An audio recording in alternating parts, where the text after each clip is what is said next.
on the Green City, organized within the scope of the Fit for Future conference.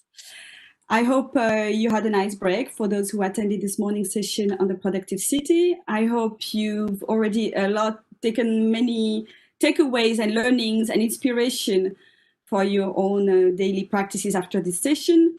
And I hope you still have a bit of energy and interest to listen to our session on the Green City and obviously the next upcoming session later on today on the Just City. So my name is Marceline Bonneau, and I'm really happy to be your moderator today for this session. And before we start, I'd like just to address a few technicalities. So in terms of agenda, as you might have seen, we have planned 2.5 hours. We are together until 3:15 CEST. And we have a short break in the middle in order to keep our energy up. The presentations will be shared afterwards via all the communication channels of the German Association for Housing, Urban and Spatial Development, meaning social media, but also via email as a follow-up from your registration. So don't worry not to be able to take notes on everything. And also for those who registered, you should have received the speaker's booklet where you had a very nice introduction about all the speakers as well as the project and the contact details for further information in case we cannot address all your questions and concerns today, but also to ensure follow-up and uptake in your daily work. As for the other sessions, we're going to use Slido. I think by now everybody's become familiar with it. So in order to use it, you go to slido.com. For this session, the code is 12626, which you also find just beneath the YouTube video. So if you lose it, don't hesitate to go back to it. And we're going to use Slido for two purposes. The first one will be to address questions to our panelists. And the second one will be to generate some clouds to see where you stand for with regard to 3 questions we're going to ask today. So for the question and answers, actually, it's going to be more for the question part. The answers, we'll try and provide them during the discussions. You have the possibility to write them down and also to rate them, to like yours and others. If your name doesn't appear when you write down the question, you can either indicate who you are or change on your profile. On the top right corner, you can include your name and contact details if you wish, at least your name so that we know where the question comes from. You don't need to repeat the same question in the YouTube chat and Slido, don't worry, we are following up the 2 channels. And you can use YouTube to welcome each other, to greet each other, and so that we can see also who's on board and who we have from different cities. So this morning we had already quite a large range of participants and a lot of interest and interaction. We hope it's going to be the same for this session. And at the end of this morning's session, Eddie asked you to express in a few words what what the link would be for you between the productive and the Green City. So actually, we have not prepared that, so I don't know if the support team can also put a cloud on it.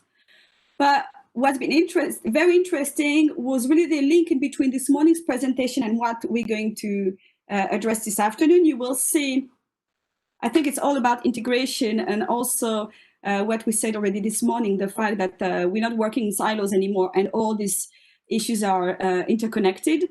So you can see a big chunk of the respondents who see a link in between sustainability and for the productive and the Green City. Sustainability, which has also been addressed with resilience. Then we have a whole interest about circular economy, different types of economy as well, different types of growth, so the degrowth. We talked about, some people raised local sustainable economy. Some people raised the issue of the common good, of new alternative working spaces. You can see also a huge focus linking these 2 concepts with regard to the better quality of life and well-being. But also, in addition, the question of fairness, which is interesting because it also makes us jump directly to the third concept of city, the just city, which we're going to address later on today. So fairness, inclusion, social stability. There is, yeah, I'll go back to this slide, to this cloud in a minute if we can. Okay, not for now, or Jonas. Also, other issues, innovation. This is something that is coming across, I think, all the presentations we're having today. The innovation, if not so much in the approach themselves, but by the way they implemented, by the combination of different approaches, by the changes within the city administrations, the social and the technical innovations that we can see throughout Europe and through our cases. And last but not least, we also had, oh yes, we talked about, obviously, some people stress green procurement, quality jobs, transformation, and integration. So this morning, the presentations we heard referred to, to circular economy, to sustainable public procurement, how to ensure we have adequate criteria to support, to include social and environmental concerns in public procurement, to support local economy. We talked about societal transition and energy efficiency. We talked about smart services and tools for more sustainability. We talked about food production, food consumption, and policy. Obviously, we talked about many more aspects which are a bit more focused towards solely, I would say, productivity. Here I picked up on how to make the link and how to keep your interest. It's been, I think, a difficult exercise, not only conceptually for the Leipzig Charter, but also for the setup of the conference to choose the examples which would fit each of the different profiles of the cities, productive, green, and just. And as you can see, many of the cases we presented and we are going to present could fit also under the other hats as well, strengthening this idea of transversality and integration. So while waiting, we ask you to complete a first cloud for this session, which is for you, what is a green city? Now I'm happy if we can move to this other class so that everybody can see. So I think some people have already started completing it. We will see how many respondents we've had, and we already have 19, so we can already start commenting on it. And obviously, if you have more, if you want to add more elements, don't hesitate to do so. It's still open while we discuss. Quality of life, we just discussed it as a link in between productive and green city. I could see just after we finished the first session, the focus was on green, actually green city, green, what does it mean? So parks, it was all about parks, about green spaces, biodiversity. Now we can see also other inputs related to the question of air, which we're going to address as well today, the question of resiliency and looking forward to the future of city, the hybrid technologies, car-free mobility issues. We talk also about health and the link in between environment and health, green procurement. We have someone representing Munich, and maybe you can share with us some insights in the discussion part of Slido so that we can hear more about it.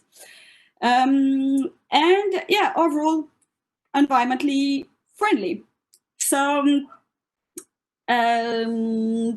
it's very nice to see that there is a focus, yes, on land use as well. All these aspects which refer to also to the Urban Agenda partnerships working topics about climate adaptation, energy transition, urban mobility, housing, air quality, sustainable land use. Indeed, in the approach of the Green City as it's presented in the Leipzig Charter, three main aspects will be covered, and I will let Christian present it in more details in a second, but just as a matter of introduction, the Leipzig Charter stresses the need to continue combating global warming while developing a high-quality urban environment with climate-neutral energy supplies, renewable energy sources, carbon-neutral buildings, together while investing in innovative and efficient technologies. At the same time as looking at the mode of production and consumption. The focus should also be on climate adaptation and mitigation, with the regeneration of endangered ecosystems, some nature-based solutions, and notably with green and blue infrastructures, as well as a focus on urban mobility systems. We should be efficient, carbon neutral, multimodal, together with developing low carbon forms of mobility, logistics, public transport, which is affordable, safe, and attractive to people. And in the meantime, you can see the changes happening in the cloud, where now quality of life is becoming even more important in your responses, as well as clean air resiliency and the parts. So as Eddie introduced this morning, in the cases we're going to share with you today, we try and have an overview of different types of cities, and not only regions, from different sizes, different economic, cultural backgrounds throughout Europe. And we have the chance to share the experiences of 4 cities today. So we'll talk about and 4 projects and approaches in each of the cities. So we'll talk about sustainable Alidhem in Umea in Sweden, which is a renovated neighborhood, including sustainability aspect as much as possible, considering social, economic, and environmental issues. We talk about the mobility plan of Ghent in Belgium with its car-free city policy. We'll talk about nature-based solutions in heat and flooding in Wroclaw in Poland, together combining the strategic viewpoint and implemented actions. And finally, we move to the regional level with Stuttgart region's infrastructure and challenges for funding and political support. So they're moving to a more regional perspective. So now I can see, I don't know, many things happening on the cloud. We had a big green and blue infrastructure, which seem to be popping up. So nice to see that many things come to your mind when you think about it. And without further ado, I would like to give the floor to Christian HUTTENLOHER from the German Association of Housing, Urban and Spatial Development. He's the Secretary General, and he's going to give us an introduction into the Green City concept within the Leipzig Charter. Christian, the floor is yours. Yes, thank you very much, Marceline. I hope you can hear me now very well. I will just start the presentation. Yeah, you already introduced some of the aspects for the Leipzig Charter. I will be very brief because the Leipzig Charter, let's say for today, it's just like the umbrella for this session, and which gives a bit the guidelines, the main principles of good sustainable urban development to help cities to transform. But the focus should be on the ground, what you are doing in the cities. And already in the first session, I was very impressed that really all the examples had a bit the spirit of the Leipzig Charter. So the Leipzig Charter is already there on the ground if you have the good examples in the cities. And now I have to move to because the main issues of the Leipzig Charter is that we have 3 main pillars that are the key principles: the participation, the integrated approach, the multi-level governance, and the place-based approach, so which are more or less the principles of good urban development. Then we have the 3 dimensions, the thematic dimensions, which are also our 3 sessions, which represent our 3 sessions, which is just the green and the productive city, but which are interlinked. And we already, as Marceline said, had seen it this morning, how much they are really already interlinked on the local level. And then we have also the different spatial levels, from the neighborhood to the really city level, the local authority in itself, and the functional urban areas. And also here we have specific different examples here today. And as the main fundament, the main basis, we need cities to be, to have the capacities and to empower them to transform, which are these 3 pillars then on the bottom. So this is more or less the sketch of the Leipzig Charter. And here we have, again, let's say the triangle of sustainability, green, productive, and just, but which has to be interconnected.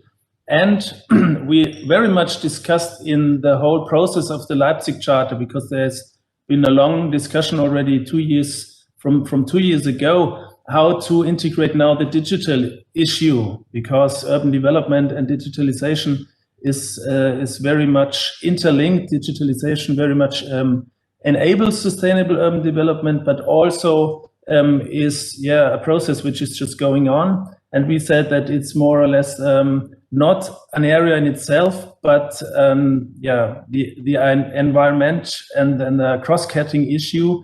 So this is the idea. And to come to the core objectives of the Green City, there is also a lot that Marceline now mentioned from the Slido Cloud, which we tried to gather into the Leipzig Charter in very few words. And that was also in the process very, very challenging, not to be too explicit, to be too detailed, because you could, let's say, make a chapter on a green city, on ecological and climate friendly city, a carbon neutral city. You could write, let's say, 50 to 100 pages, which is all very important. But to put it very in a nutshell of half a page, which are the main issues, and these are really to create a high quality urban development. Also the issue of green spaces, green infrastructure, blue infrastructure. We will hear that, for example, from Wroclaw today. The climate neutral energy supply and energy efficiency. This is the very nice example from Umea we will have today, how to refurbish the building infrastructure, how to get green our energy supply. Also a shift towards innovative and efficient technologies in the circular economy is another issue which is mentioned and laid down in the Leipzig Charter. Then the regeneration of the whole urban ecosystems is very important, and the shift towards sustainable urban mobility. Here we have the example of Ghent today to make urban and ecologically friendly urban mobility. And the city of Stuttgart, for example, today they will also talk about a lot in the area of green areas, green infrastructure. So this is, as I said, the umbrella. This is not a cookbook for cities how to really do it, but it's, let's say, some support also for political discussions on the ground to say, if we try to follow the principles, the guidelines of the Leipzig Charter, which we all have developed together. As I said, it was a huge development process where a lot of people from cities, from science, from political institutions really brought in their thoughts, and we drafted it along, and we really drafted it together. So it can be, that is our hope, also for the local level, a good umbrella, a good strategic guidebook. But the most important is that you on the ground really make your process, make your structures. And I'm really very, very interested to hear now the presentations and give back to Marceline in France. Actually, as in Brussels. Hello from Brussels. Brussels, sorry. The heart of Europe, and kind of also interconnected to all our presenters today. Thanks a lot. Thank you very much, Christian, for this presentation of the overall concept and umbrella, which covers it all. Before we move to the presentation, I just have a new short cloud I would like, or poll I would like to ask our participants. So please go into Slido and go back to the 12626 code or clouding room. And I would like to ask you what challenges cities face to being green today, or what your experience have been. And we hope that our presenters today will be able to share with you some of their learning in this regard. So can you please start answering, and at the same time we already can see the first results. In the meantime, let me already introduce the way the presentations will take place. So we'll have short presentations by our presenters. They might not cover everything, but that's the idea, so that we have a bit more ground and information still to provide during the discussion. And after each of the presentations, we'll have some time for our Q&A, so don't hesitate in parallel to launch your questions in the chat of Slido. So political will, I hope some of our speakers can share with us your experience with regard to this, like challenges to make cities greener, and related to that vested interest. The question of funding, we already know Thomas is going to talk about it. The energy transition, sustainable consumption, inclusive access for all, demographic change, transformation, public attitudes. So don't hesitate to keep on feeding into this cloud. In parallel, we might go back to it in between, just when we resume from the break. So as I mentioned, it remains open. Don't hesitate to join in later on, and also to add as long as we discuss. And without further ado, I would like now to kick off our presentation and to give the floor to our first city, our first two presenters. So we'll start with the city of Umea, and we have two presenters today. So one person, JOHAN SANDSTROM, in charge of the presentation with the slides. So he's the head of ecological development at the city administration at the municipality. And EDMAN, the head of development for RIS, the Swedish Research Institute in Umea as well, will be available for further discussions as well, and to precise some key issues. So now, Johan, I give you the floor. I hope everything works well, and you can start sharing your slides and to unmute yourself.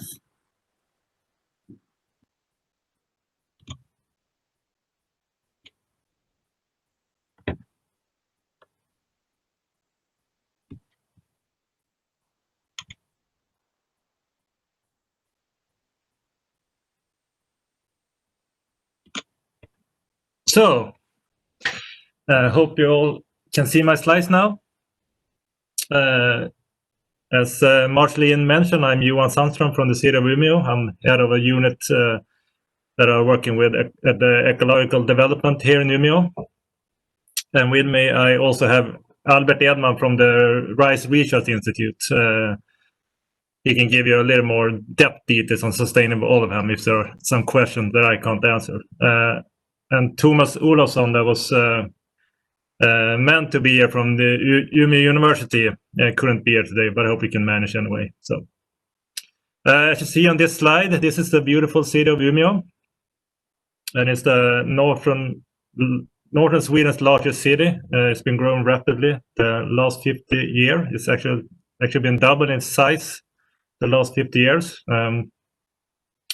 So we have a lot of work to do when it comes to sustainable growth here in the city. How can we grow in a sustainable way?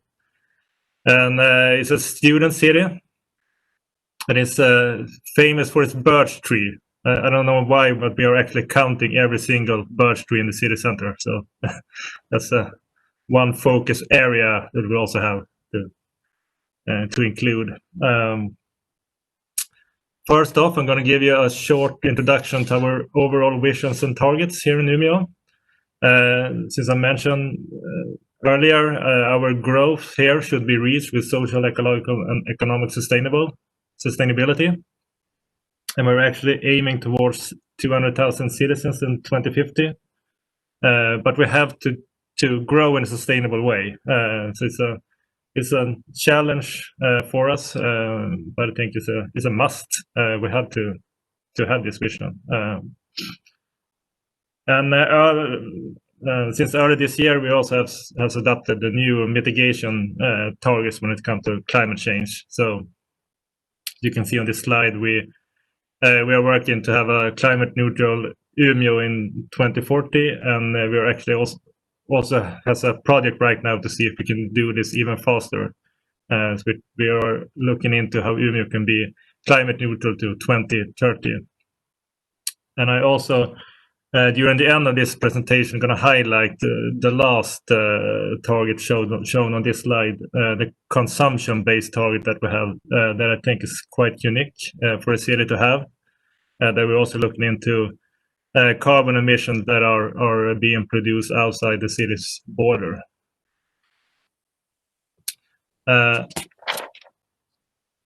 This slide shows the electricity production in Umea. We are actually exporter of renewable electricity. Around 40% of all the electricity being produced in the area are we exporting to other areas outside of the Umea borders. The main production are from hydropower, since we have Sweden's largest hydropower plant. I think it's around 15 kilometers from the city center in the Umea River. But we're also seeing that wind power and also solar power are trending right now, and it's growing rapidly. But it's from low numbers though. But we see this every day, that it's this new installation that we can see at the roofs in Umea. And when it comes to heatings, approximately 80% of all buildings in Umea are connected to the district heating, and we have a cogeneration power plants outside of the city. They're producing this heat to our buildings, and the renewables come from biofuels that are residues from the wood industry.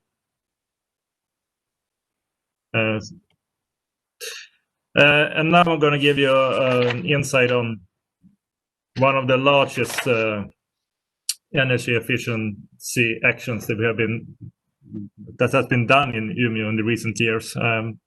It's called Sustainable Alidhem, and Alidhem is a district in Umea with around 7,000 inhabitants, and it's an area with a lot of students that are living here. It's close to the university area, and there's also a lot of international population here. It's a vibrant district in Umea. And it's mainly rented apartments, and it's not Umea's most deprived area.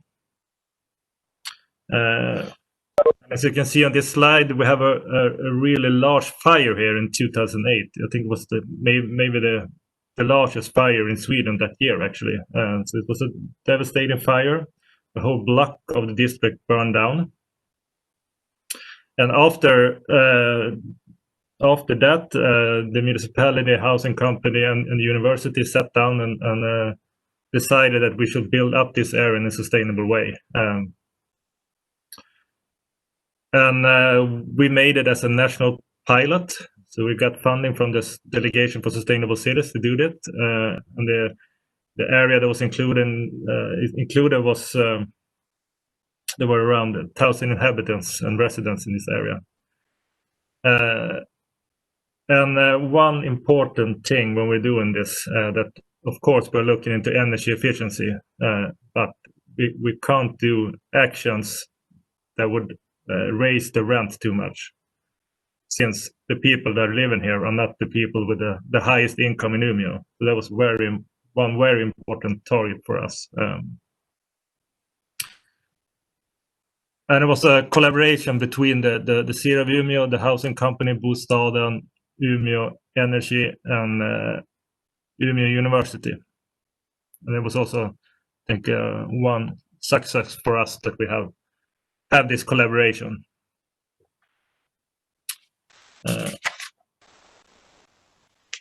This graph shows all of them as a case, and it shows the education rate of the citizens living in Alidhem, and as you can see, we have more educated people in sustainable Alidhem than in the other parts of Umea and other parts of Europe. And of course, we have a large number of students living in the area, so it's the main reason.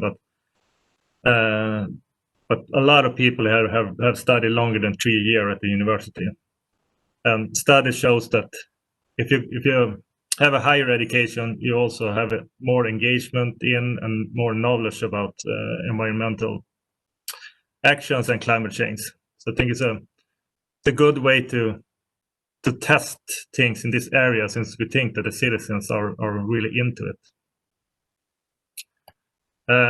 And this slide shows the energy efficiency per capita. We have Alidhem compared to Sweden, Umea, and the European Union target, the 2020 target, when it comes to energy efficiency.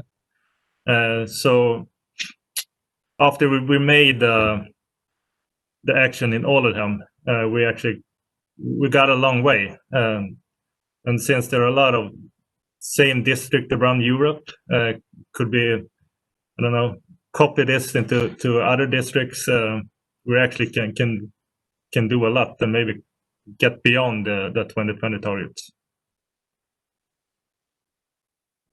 Here is some facts about Alidhem. We made a pilot area. It's not all the district that we've been looking to, but the pilot area comprised of 540 apartments. Around 140 were new built since the buildings burnt down. But the main thing was that we refurbished 403 apartments of the older stock. And the goal was to decrease the total energy use by 50%. And we chose one pilot building and one reference buildings, so we could compare them to each other. This is how the buildings looked, the old stock, before the renovation. And I think it's a good thing in this project that we have this pilot phase, that we have these reference buildings and the pilot buildings. We have identical apartments in those buildings. And this is, of course, a cold winter day in Umea. And this is the pilot building. It's the same type of building. And I think the learning process here was very important for the housing company. During the first year, the focus was to test different action and evaluating those to see what action was the best ones to implement in a large scale in the other buildings. And the researchers from Umea University was a huge asset here. I think they were testing everything and having all the statistics, and that was very important for this project. And we were actually testing different insulation materials, for example, spaceships insulation, to see if that could be one thing. But didn't turn out that well. I think it was too expensive, and that was one thing that we all have with us all the way, that it shouldn't be too expensive because we didn't want to raise the rent too much, as I said earlier. And of course, when we were testing the spaceships insulation, we got a lot of media attention. But also one thing that you should do something fun when you're just doing it. So maybe we can get more media for it. And after we had done the pilot, it was easier to implement all the successful action in the buildings. So I think maybe it didn't take too much long time. And this is a very boring slide of numbers. But this is actually the result when we compare the pilot and the reference cells to each other. And it's actually 3 ways of to evaluate energy efficiency. The first one is just looking at only the building and the technical systems. When we're looking at that, we reach around 50% of the energy efficiency. But if we look at the total energy use of the building, when you take account that the people are actually living here and using the water and using the heat and so on, we didn't reach all the way. So it was 43.7%. And that is also one learning in this project, that you have to work with the individuals if we can go all the way. And the last is actually compared to the building legislation here in Umea.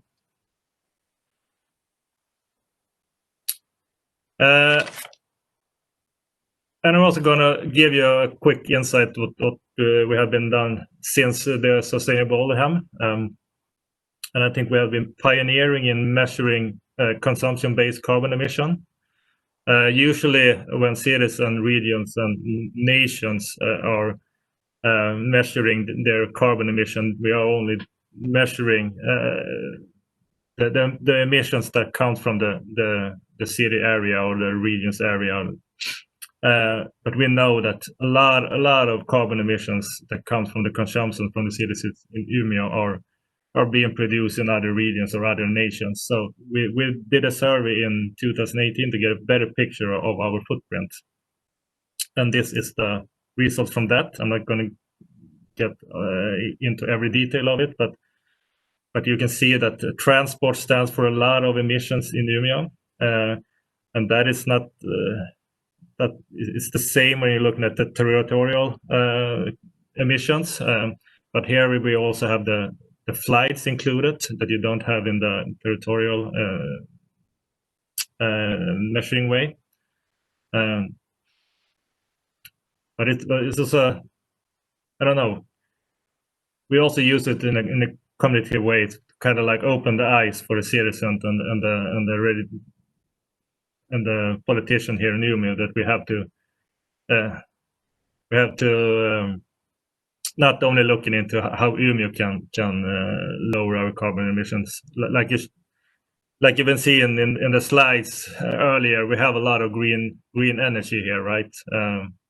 But of course, if we are having a lot of high consumption of products produced somewhere else, we actually have a higher footprints than other regions. So I think it's a good way to show that you have to work on an individual level also. Johan, I will have to ask you to conclude. It's my last slide, so yeah. And we have 4 take-home messages for you.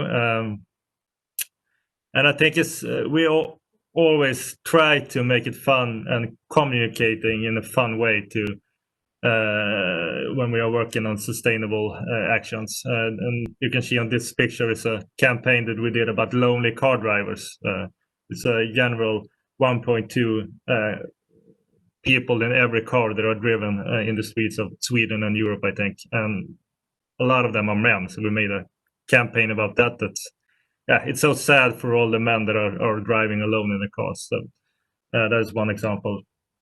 And the other 3, I think I've been already addressing them.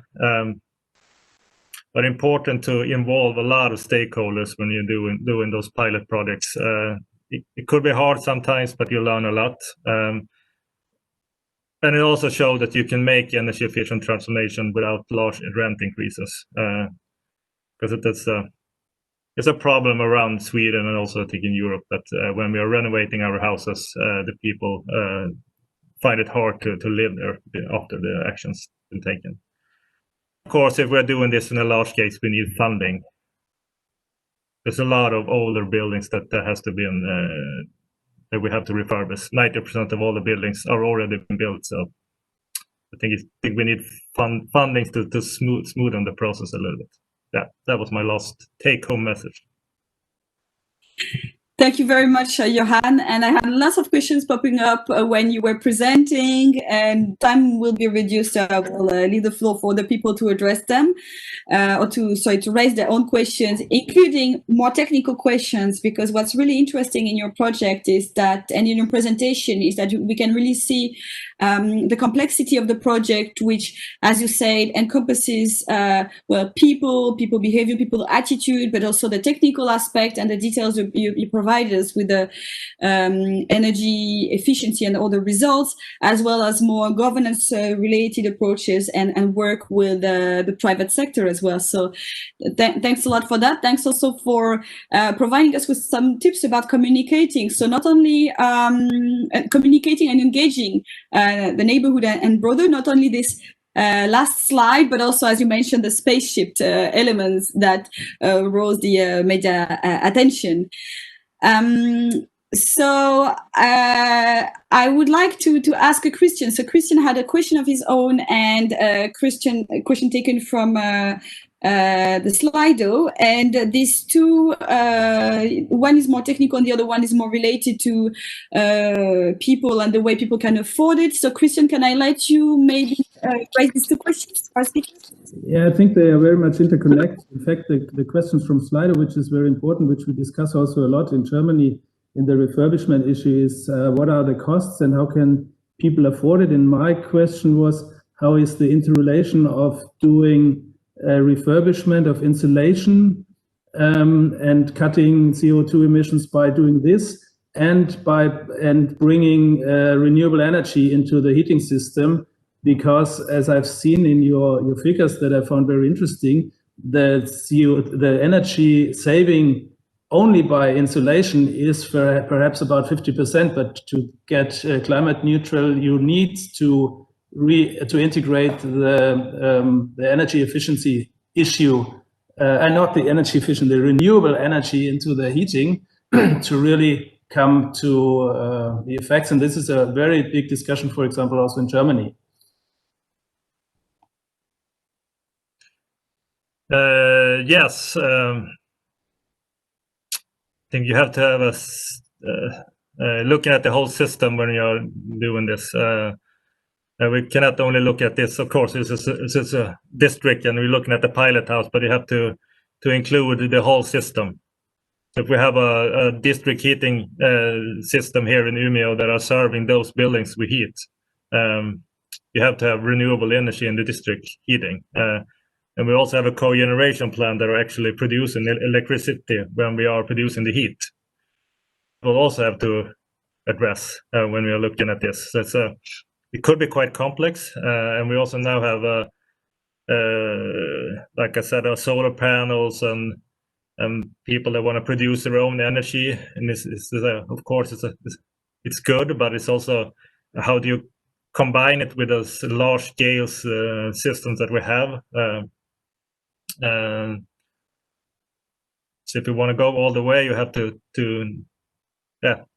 look in all those areas, I think. I don't know if I answered your question, but we're always looking at it. Actually, in Sustainable Alidhem with the university, and we're looking at the systemic approach. Yes, you perfectly answered, I think. Because it's the complexity of the whole system that's important. It's also an issue of the Leipzig Charter, of course. But on the costs, that was the question from the audience. To how are they? Because it was let's say more for a social housing district. Did you have to raise the rents, or is it the municipality who says, okay, we spend more for the people? I think maybe Albert can answer this question better than me, but I think some measures that we could have been even going even further with energy efficiency actions, and then we have to raise the rent.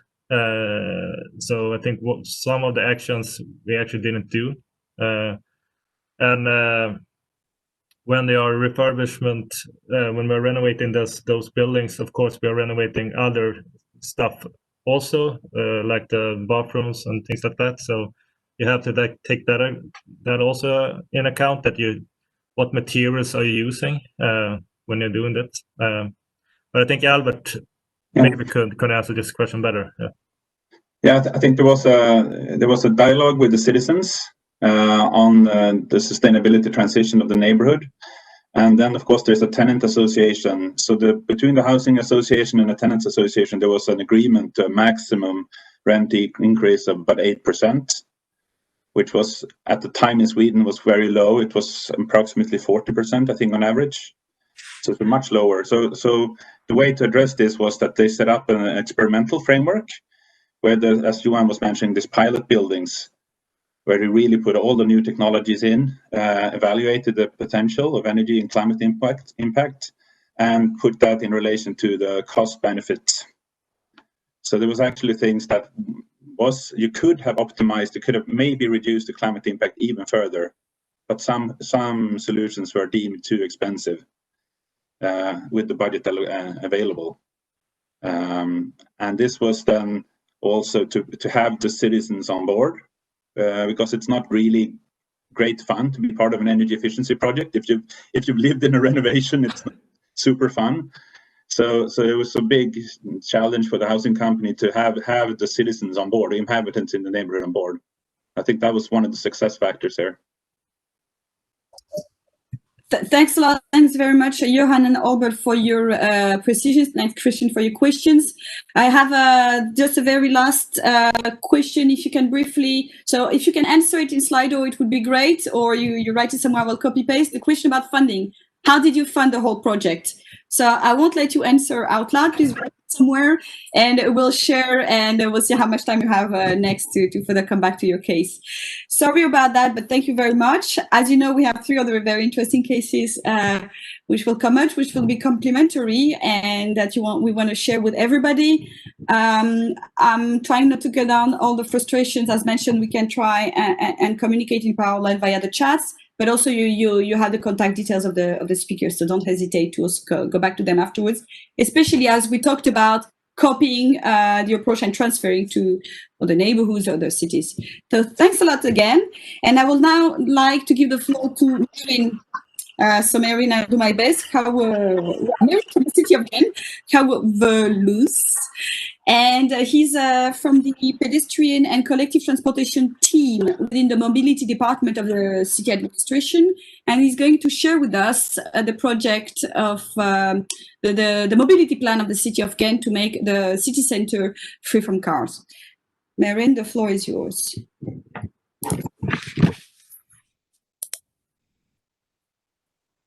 Thank you, Marceline, for the introduction. I think I should be presenting now. Yes. So, next 10 minutes, I would like to inspire you, or I hope I can inspire you with what we've done to create a bit of a car-free city in Ghent. Ghent is a city in the region of Flanders, Belgium, with about 260,000 inhabitants. And as you said, I am one of the members of the mobility department. I will talk a little bit about the circulation plan for the city center that we have implemented a few years ago. Now, as you can see, that's already 3 years ago. Many people still talk about a plan, but of course, you make plans, then you implement them, and they are no longer a plan, but they become reality. And in the end, they become a bit of history. So the main goals, we had lots of goals for this plan for our city center. But these are the main goals that we strive for. It's the livability and accessibility of our city center. So let me take you back to the situation before we implemented this plan. This was a situation after we've done our circulation plan in 1997.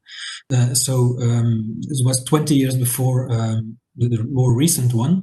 And in Slido, I saw lots of times the word political will and political courage popping up. And I can tell you that both circulation plans asked for a lot of political will and a lot of courage, political courage to do so, because there was were many people opposing the plans. The slide you're seeing now is our pedestrian zone that was introduced in 97. People were furious about it when it was implemented, but after a few months they accepted, and even our local shopkeepers came by and accepted this zone. Something else we had until before our latest circulation plan is the inner ring road of the city. It's the gray line you see going around the city center, and inside that you had what we had inherited from last century, a parking route. So it was meant to facilitate finding a parking garage if you came by car to the city center. So we had actually two ring roads in the city center. We have a third one, the large ring road, which is a few miles further on. and it's more like a highway. So this gives you an overview of what our city, the situation was before we implemented this plan. It looks like this, quite a familiar sight in many cities, I think. So what did we find out? We found out lots of things, but this is the most important one to share with you. We found out that, in fact, much of the motorized traffic in our city center had no destination at all in the city center. We had 11.3% of all cars and trucks going from the south to the north, or from the east to the west, without ever stopping in the city center. We had about 28% that used the city center to cut off parts of the ring roads. So people who knew their way could avoid traffic jams on the ring road by going through the city center. Now, we wanted to get rid of the cars doing this, and we still wanted to make it possible for the other ones who had a destination in the city center to come by car. So our plan was not against all cars. It was against the cars that had no destination in the city center. So we made lots of scenarios, we made lots of plans, had lots of political discussions, did some modeling on traffic, and we came out with a circulation plan. And it did the following things. We created more space for pedestrians and cyclists. This is the old pedestrian zone. This is what we created. We created 5 car-free areas. So we expanded the original one and created a few more. At the bottom you see our car-free zone. That's in the student, let's say, entertainment area, where all the bars are and lots of students are. And the other ones are more commercial districts. These car-free areas, we didn't only make them to provide more space for pedestrians and cyclists, but also to prevent motorized traffic to cross our city, to use it as a shortcut. So it's the both goals at the same time. These car-free areas, they didn't prevent all of the motorized traffic to cross our city. So we introduced these 3 heavily contested cuttings. These are barriers on, let's say, main roads that before 2017 were used to cross the city in whatever direction you want. But these roads made it possible to use the city as a transit. So we made a decision to cut traffic in these places. They're still sometimes under fire because in many cases, people were used to using these roads, and it's no longer possible. So those 2 combined, in a combination with a smart use of the waterways we have in our city, and some changes in directions for the traffic, we created this overall picture. Our city center is divided in 6 sectors. And the basic principle is that if you want to go from one sector to the other one by car, you will have to use the inner ring roads to do so. You can't cross the barriers between 2 sectors. For those barriers, we were quite lucky to have lots of waterways, because if you have waterways, you can control traffic flows quite easily by controlling the bridges. So this was an opportunity for us. If you want to know what it looks like, this is one of our cuttings. As you can see, it's not a pure physical barrier. We have some concrete blocks and some paint, but it's mainly the traffic signs and our number plate recognition cameras that enforce this cutting. Because we still allow public transport, emergency services, and taxis, medical professions to get through or to drive through these places. That's another one. Again, it's not rocket science, it's paint and concrete and traffic signs to enforce this cutting of traffic. This is another one where we created more space for in the student area. As you can see, we haven't rebuilt all our new space because we didn't have the time and the money to do so. So we have done temporary actions, and now we are in the process, or we're starting the process to make them more permanent in cooperation with the surrounding citizens and the students, for example. So we've created new pedestrian areas as well. What I have to point out is that we also created a new conflict between cyclists and pedestrians, and this is a consequence from not being able to rebuild everything, because as you might see in the background, this has become a pedestrian zone, but there's still a footpath visible and something like a road. And cyclists that were used to using these roads now suddenly find pedestrians in front of them. So it takes a time to get used to it from all road users. We have one special thing introduced. It's the pedestrian streets. It means that in our busiest shopping streets, we allow no vehicle at all, no cyclists as well. That's between 11 a.m. and 6 p.m. Only pedestrians are allowed. So it means if we say no vehicles, it's for the people living there as well.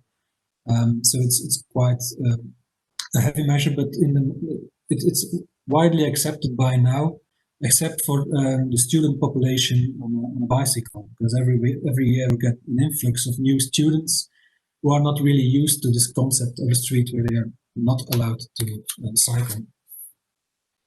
Now about participation for such a large plan.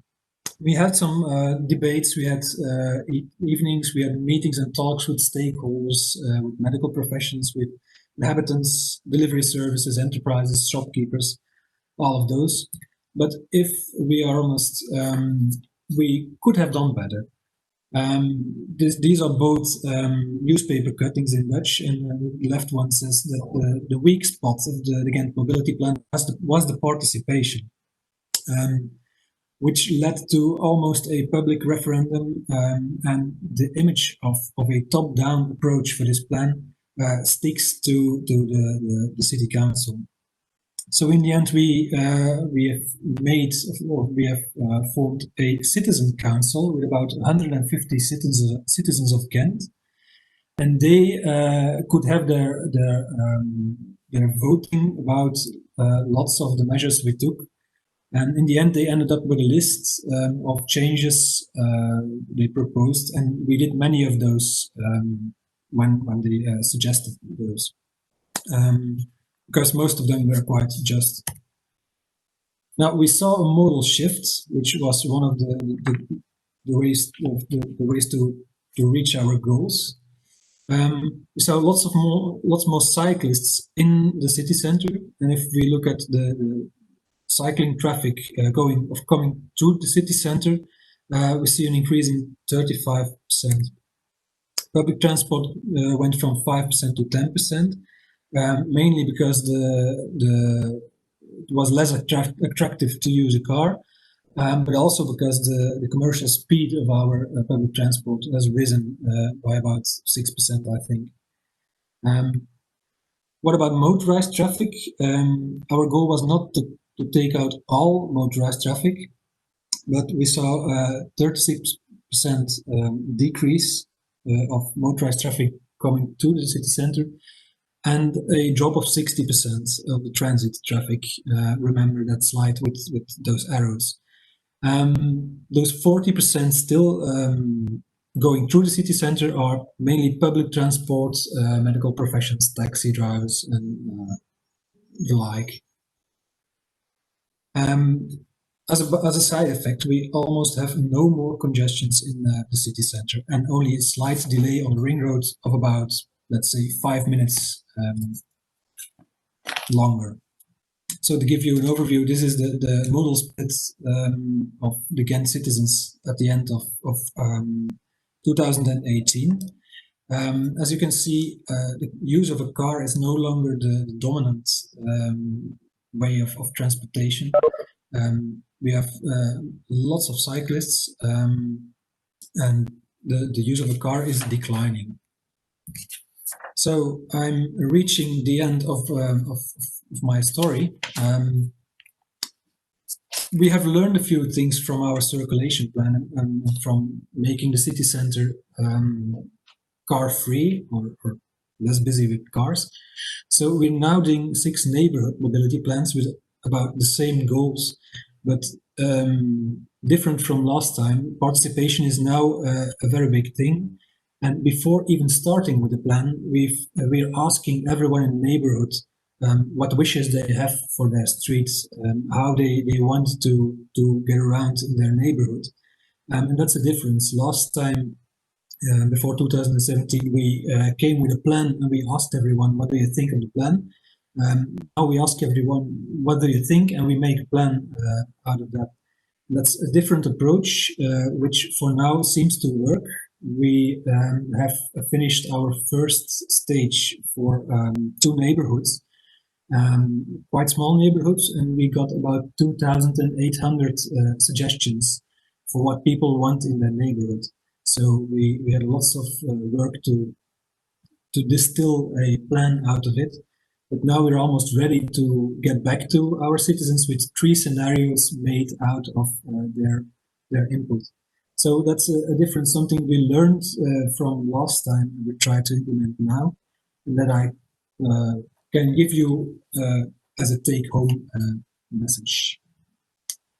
So I like to thank you, and I'm happy to answer any questions. Thank you very much, MERIJN, and thank you for having us gone through the whole story and the different stages and learns and improvements and also resentments that you found that you had during this experience. So we've had a few questions that I will try and summarize in one larger question. I hope you can address the different aspect of it. I would like to ask you what has been the, I would say, first of all, the narrative and then your approach to issues you faced.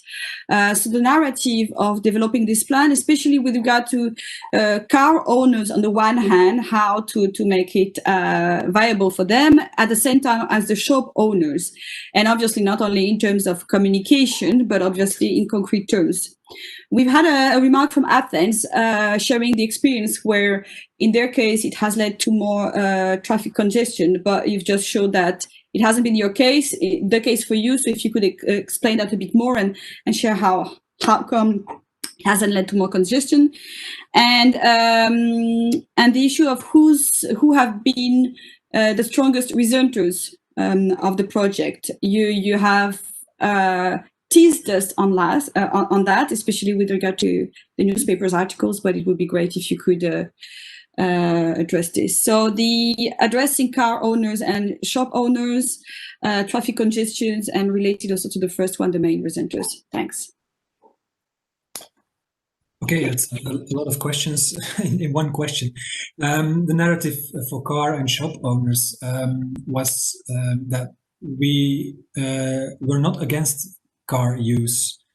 We were against car use in our city center that had no destination there. So we could show shopkeepers, but the cars that we wanted to get rid of were not the customers.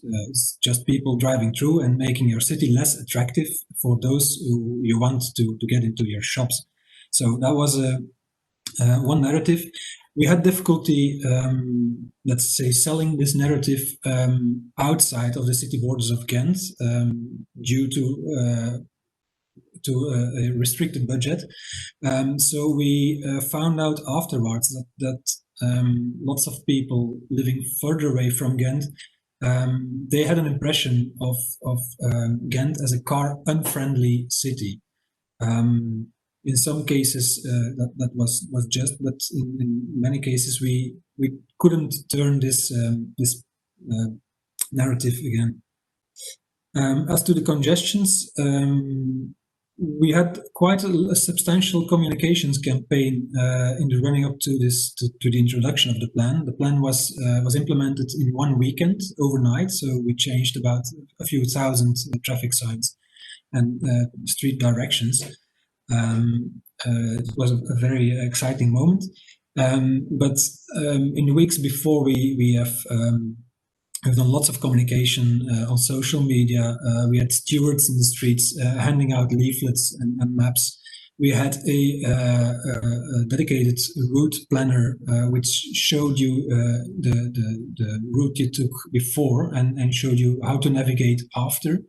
So I think all of that contributed to less traffic jams afterwards. To illustrate it, the morning after the first first rush hour after the introduction, we were with lots of people watching the live feed from our police helicopter, and we spent an hour looking for traffic jams. We couldn't find one, so we were quite relieved at that moment to see this. And then the last part, who were the main opposers of the plan? There were some shopkeepers who opposed the plan, and most of the shopkeepers opposing the plan are the shopkeepers that are, let's say, more dependent on rather wealthy customers from outside the city center, people who are quite getting used to taking a car, to going to a city by car, and who are not much inclined to take public transport or a bicycle. So they were much heavily opposed. And then we had some political parties who used this to attack the city council to get more votes for themselves. So those were the main opposition, main opposers of this plan. Thanks a lot. Thank you very much, MERIJN, to have been able to address this question with many sub-questions. There would be many more things to talk about, and I'm sorry that we have to stop here. But as you can see from the slide chat, you can receive some answers to your questions from our speakers, as Albert explained where the funding comes from their project, and another participant has also shared another inspiring example from the city of Helsinki. So don't hesitate to also use this chat bar from Slido to ask further question and share further inspiration. So thank you very much to our first panelists. We're going to take a very short break to stretch out our legs and to get a glass of water, to what you want, for 5 minutes. In 5 minutes, we're going to resume. We have 2 more presentations, very interesting presentations to go. And hopefully we'll have a bit of time to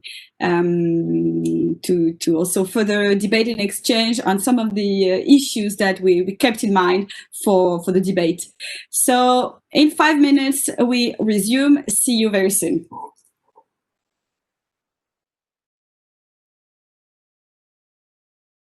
I hope you're still full of energy for today. We're really halfway through the whole of the day. So now I would like to give the floor to Małgorzata BARTYNA-ZIELINSKA from the city of Wroclaw. She's part of the Team Sustainable Development Department from the municipality, and she's going to share with us the strategy and actions with nature-based solutions they have implemented in Wroclaw with regard to heating and flooding. We've had some technical issues. Hopefully it's going to work well. And yes, so Małgorzata, the floor is yours.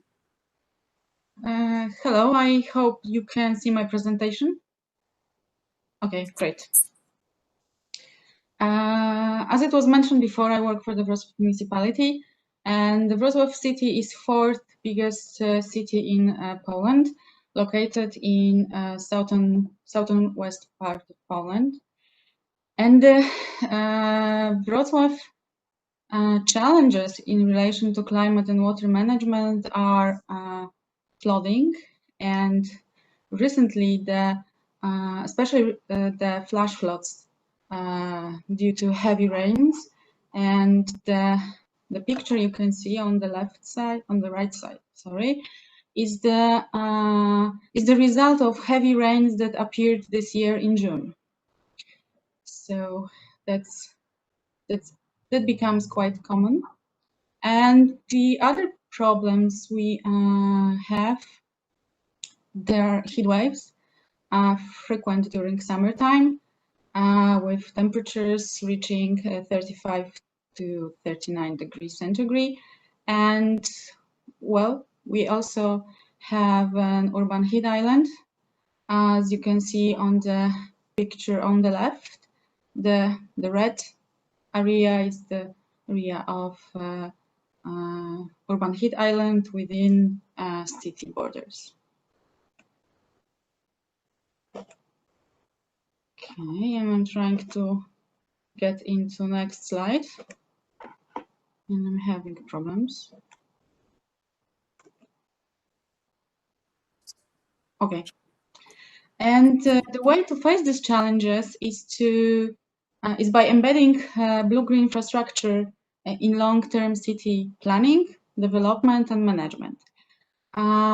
Out of over 120 strategic documents we have in the city, I want to mention 4 of them that put strong focus on blue-green infrastructure and greenery. So this is the Wrocław City Strategy, Wrocław City Master Plan, and I want to say that the City Master Plan introduces the idea of greenery without borders, leading to the disappearance of the borders between the urban structure and the natural environment. There is also climate change adaptation plan from the last year, carbon economy strategy, also the new one from the last year. And I think it's worth mentioning mayoral ordinance on rainwater management. The first one was from 2017. The last one is from the last year. Mayoral ordinance on trees protection and development of Wrocław green areas. And the City Council resolution on greening and real estate tax decrease, which means that if you have a green roof or green facade, you can get real estate tax decrease. And of course, there are rules and direction embedded in land use plans. And what I would like to talk about is the development of the documents into practice. And the Grow Green project is the project financed by the European Union's program. It's the Horizon 2020 project. Program, and the Grow Green project is the project that focus on introducing nature-based solutions in order to enhance climate and water resilience in cities. Together with Manchester and Valencia, we prepared demonstrations with the use of blue-green infrastructure. And Wrocław had focused on the area that is close to the city center. It's rather poor area, densely built with tenement houses situated along the street with lack of greenery. And what is interesting is the ownership structure, because the flats from the buildings, partially they belong to private owners, to citizens, and partially belong to the municipality as a part of social housing program, and the courtyards inside belong to the city. So it was interesting to create a green system consisting of green street and courtyards or pocket parks that are situated along the street and belong to the municipality. What we wanted to create, we wanted to green the courtyards with the use of blue-green infrastructure, but we wanted to use nature-based solutions in a way that would enhance the resilience, in a way that would help to increase biodiversity and would help to manage the rainwater on site. But the other thing was to meet citizens' needs living there, because they have their own priorities. So during series of workshops together, we try to co-create a project that would satisfy citizens and project goals. And I would like to present you one of the courtyards. And what is interesting that each of the courtyard is completely different because of the different conditions and of different citizens' needs. The one I'm showing you is focused on rainwater management on site. And we managed to, well, we succeeded to manage the rainwater on site in over 90%. So most of the water is managed on the RIA. And we succeeded because we used, well, there were three conditions. One, it was the shaping the surface. So we used the natural landscape to direct the water into rain gardens on swales. We used materials, for example, for access roads. We created permeable surface. Well, it's semi-permeable because it filtrates around 80% of water. And the rest of water and the water from the pathways goes into rain gardens and, as I said, the swales. You can see how it looks now. It was finished last year in November. These are the pictures from June this year. And the photo from the right side, because the photo was taken during the rain, and it shows that the system is working because the water goes straight to the rain gardens. So as you can see, there are no other puddles and mats.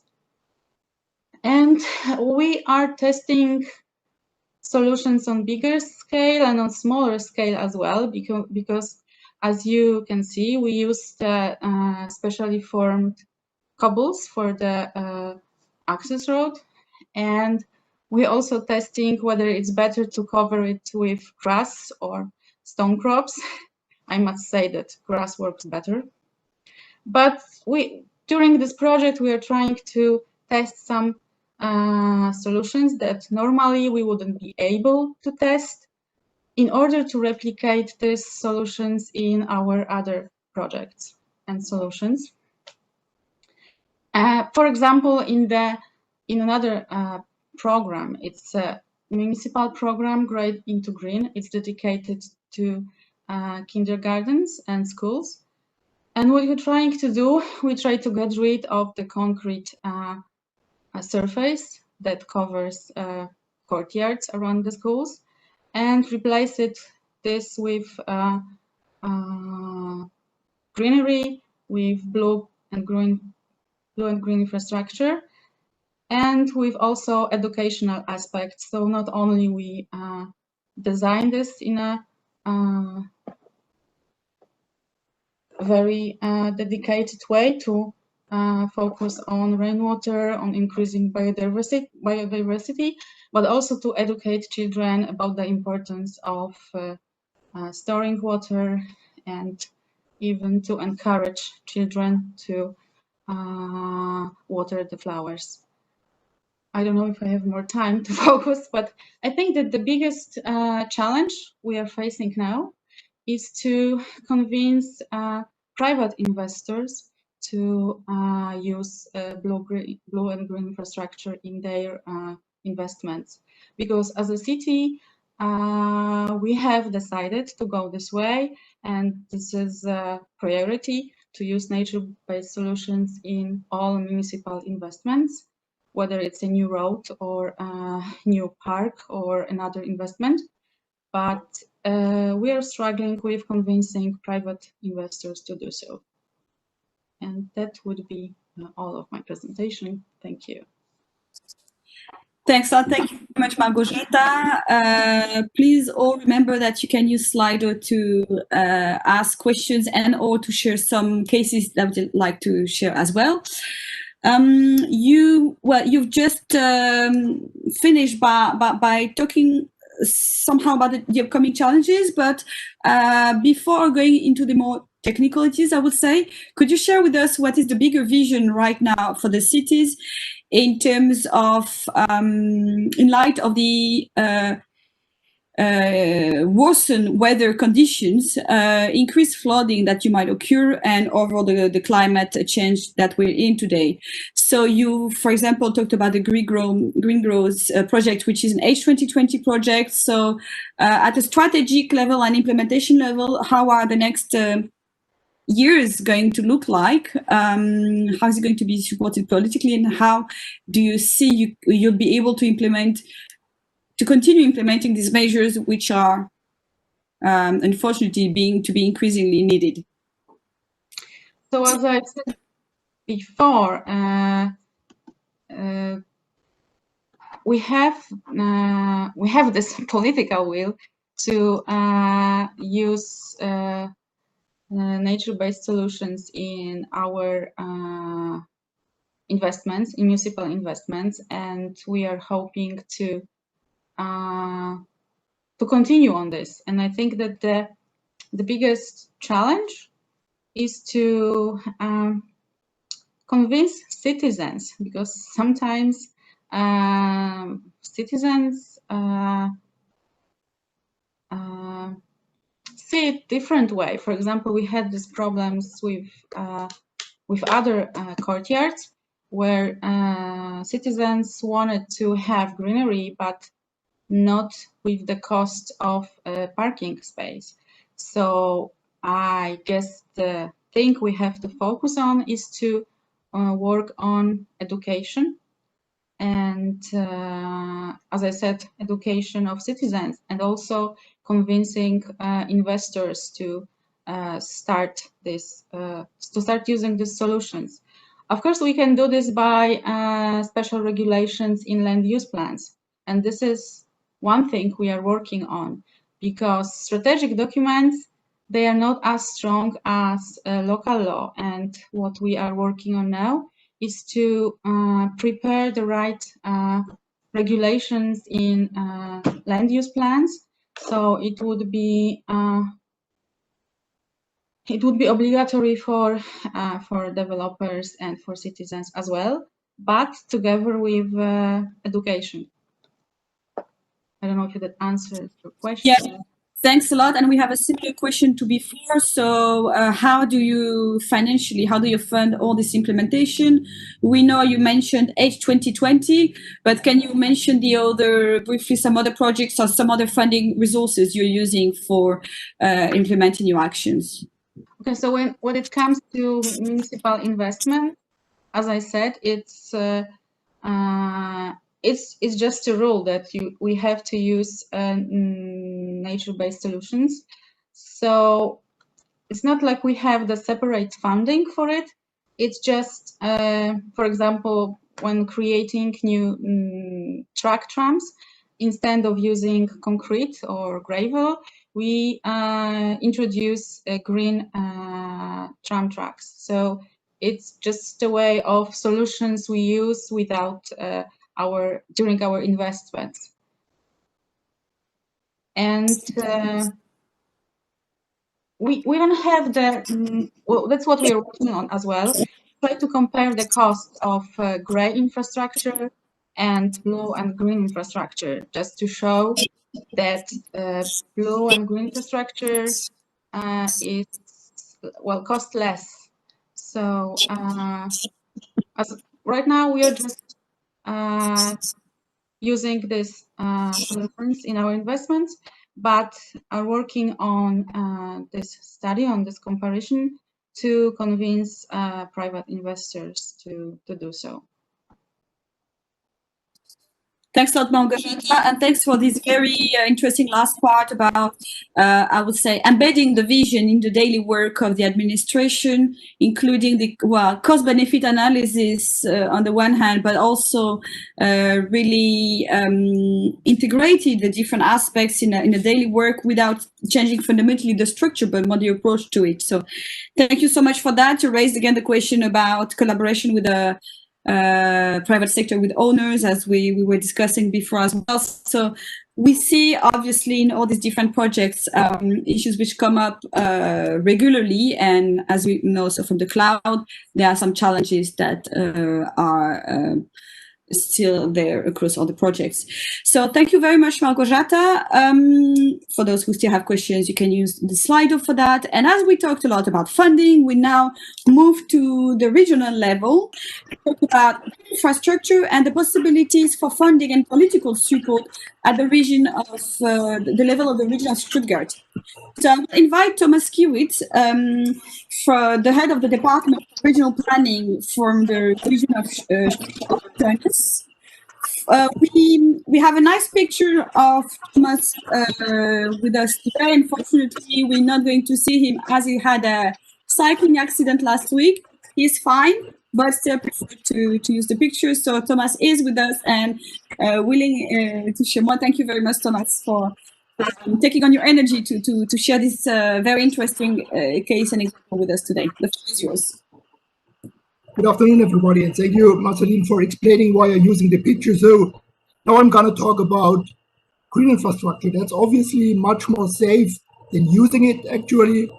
So stay healthy when you are referring to green infrastructure.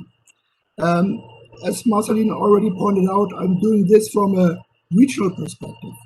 So Stuttgart region is home to 2.8 million people, and they are spread over 179 municipalities.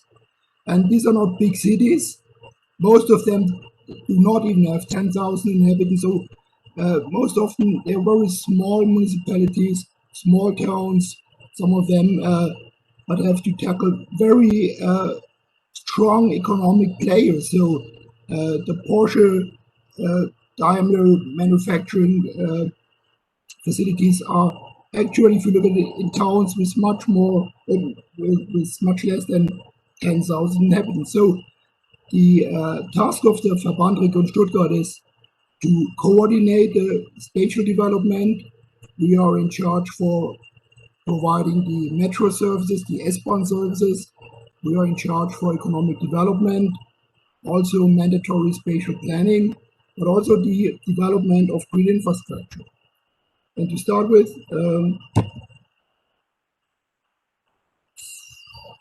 cannot move the slides, unfortunately. Yeah.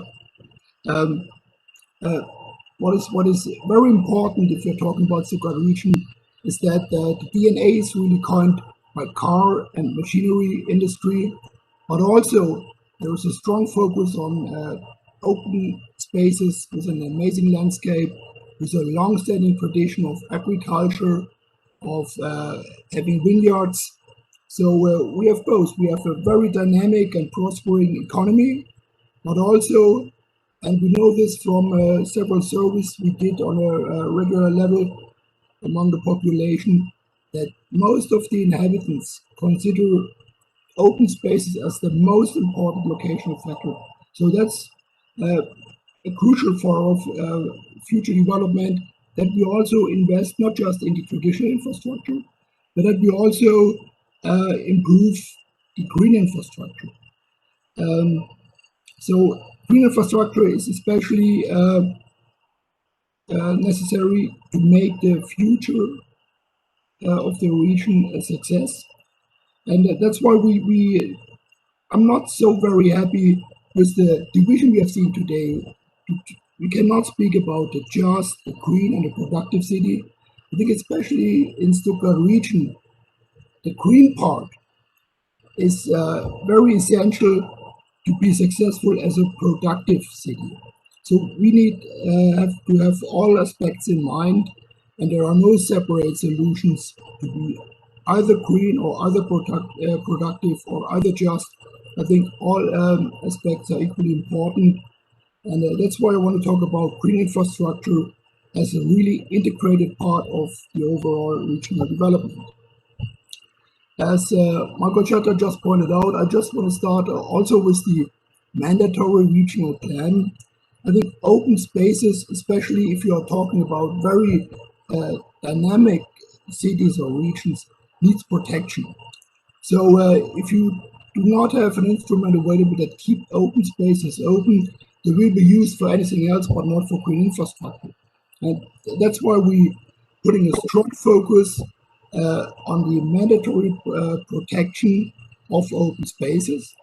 We have dedicated areas for adaptation measures to adapt to the climate change, for agriculture, for the enhancement of biodiversity, for ecological reasons, or even for recreation.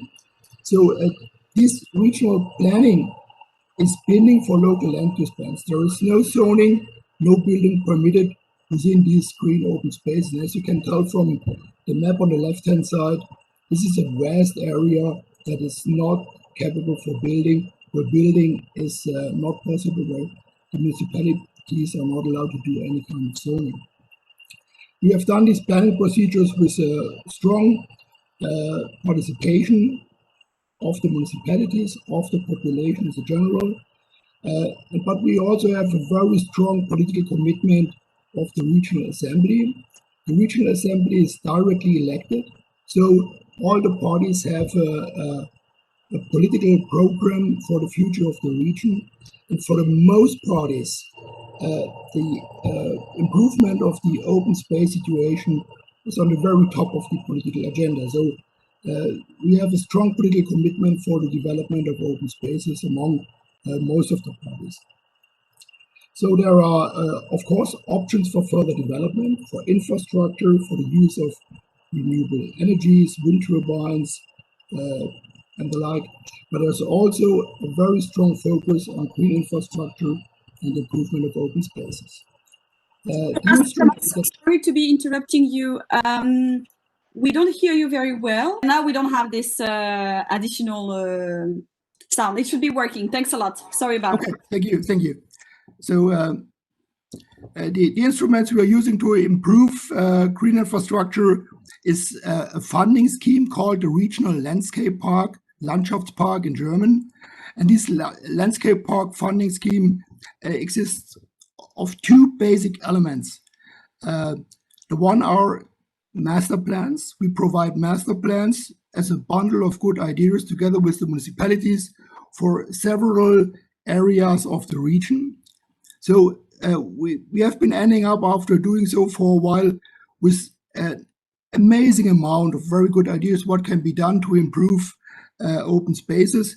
So the even more important part is a co-funding scheme. Municipalities can get up to 50% of the cost for investment in green infrastructure.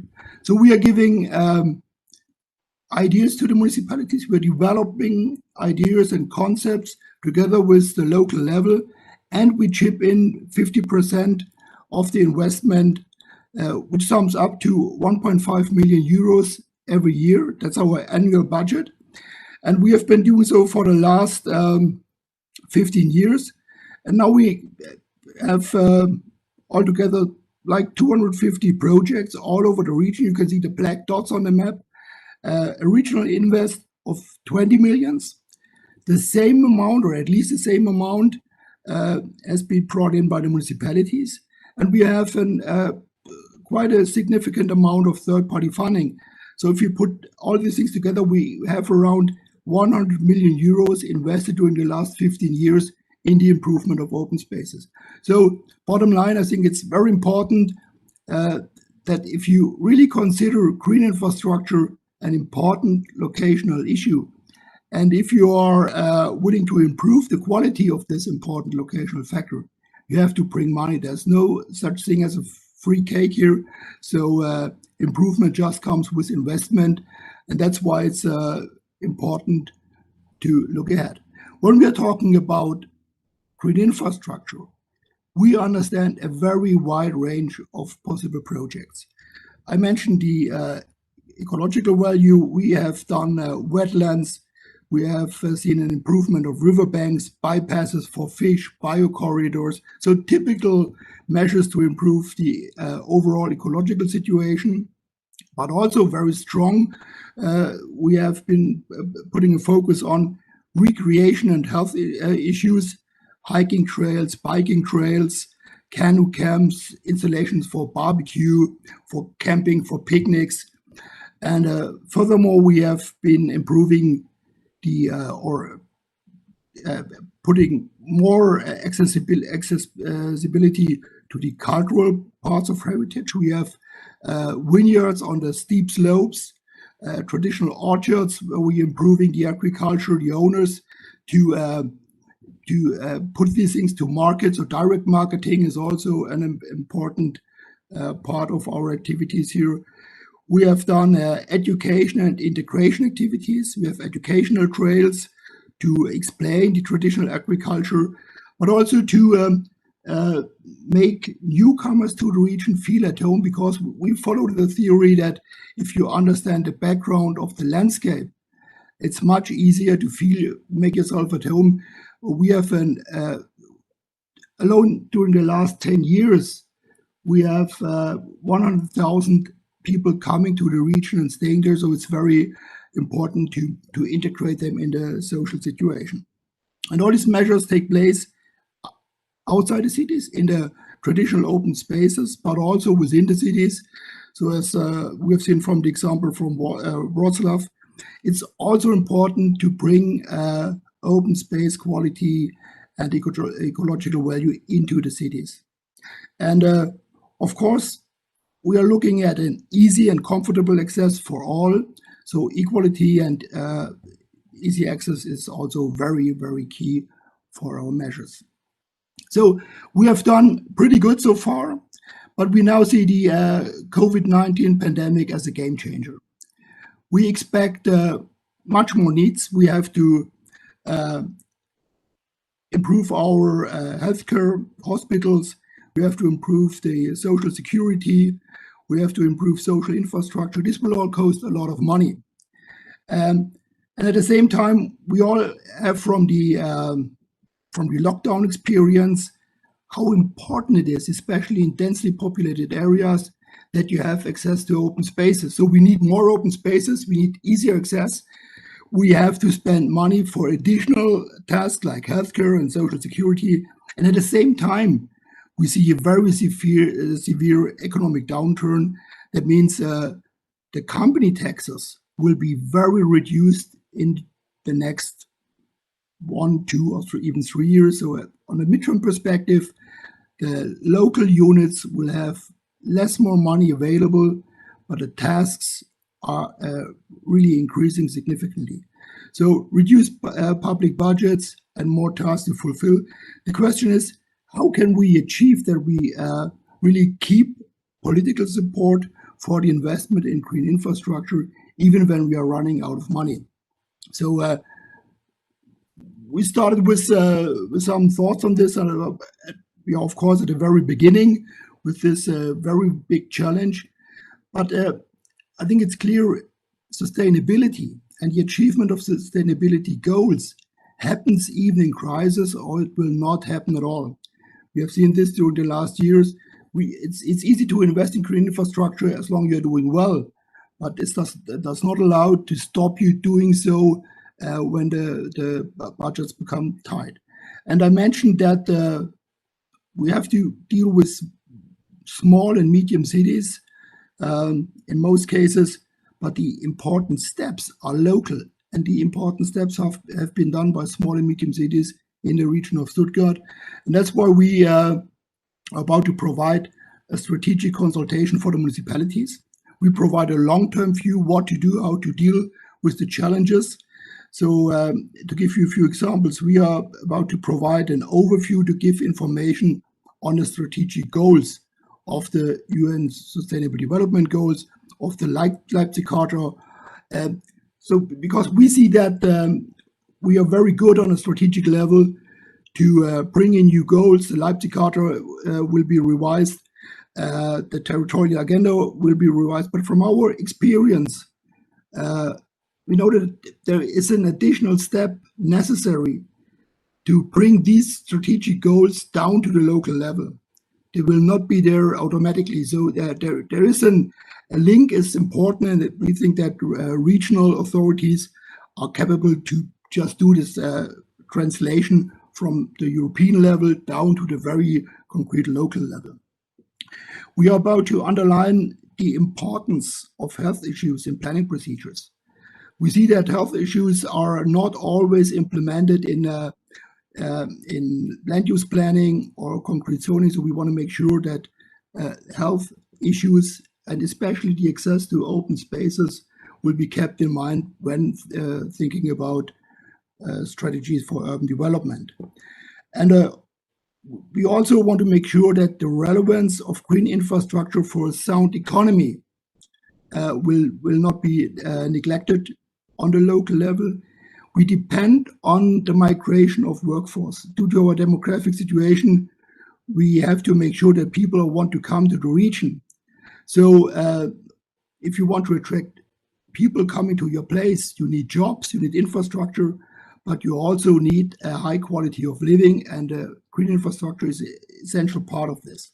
So we want to, all in all, we want to widen the scope. We want to provide a framework where local decision makers can put their own decision making within a regional frame and have a bigger picture and a better understanding of what is important for their municipality as part of a bigger unit that works as the original location for economic development, and also for all the changes we have to provide in the future. So this is more the strategical consultation part of it. But I think we have also to put a strong focus on the efficiency of investment.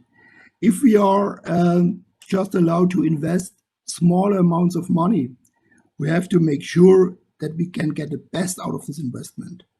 We heard about the examples how Wroclaw is dealing with green infrastructure to increase the adaptation capacity. And we think that it's very crucial for the economic success in the future that we have projects with multifunctional dimension, multi-purpose projects. When we are talking about green infrastructure, these projects have to meet ecological aspects. They have to increase the adaptation capacity, and at the same time, they have to be useful for recreation purposes too. So if we do projects, they have to pay into more than one strategy.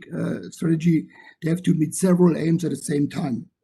And of course, if we're talking about efficiency, it's also a contribution to cutting costs if you work together with your neighbor. So we are promoting intermunicipal cooperation.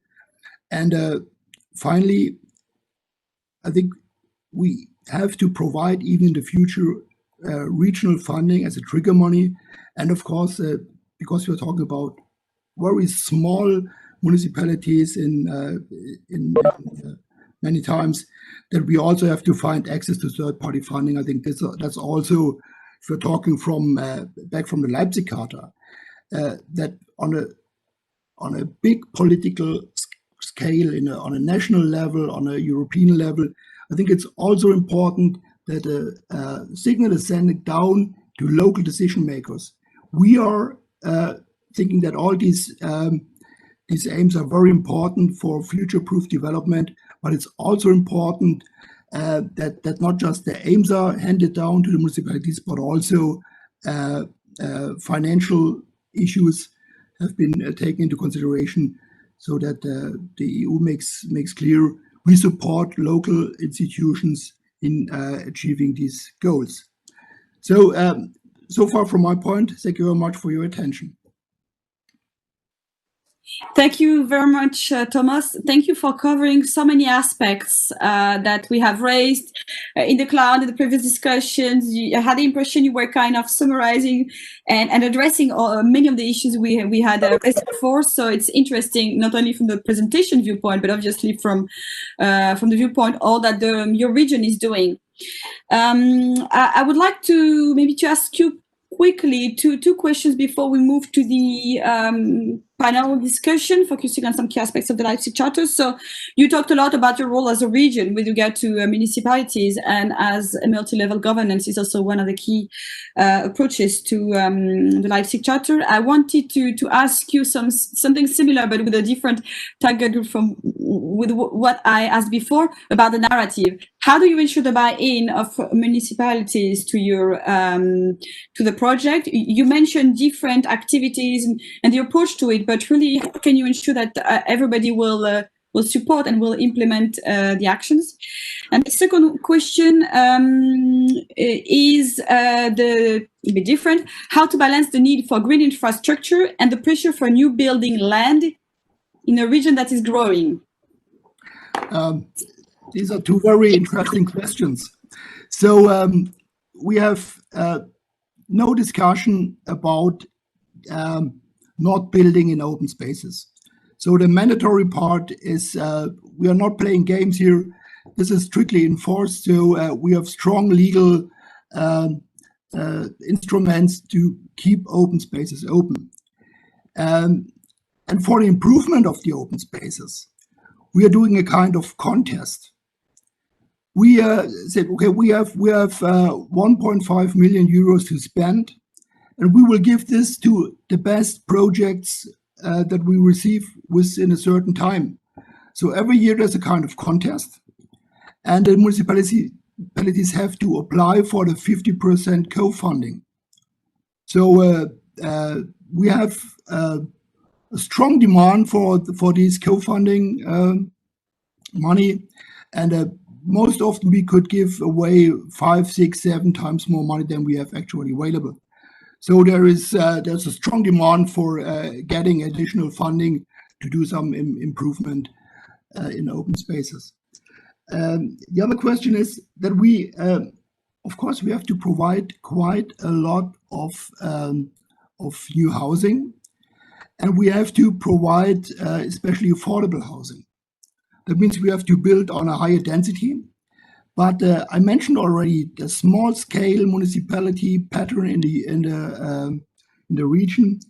There is no long-standing traditions in most cities for building denser houses.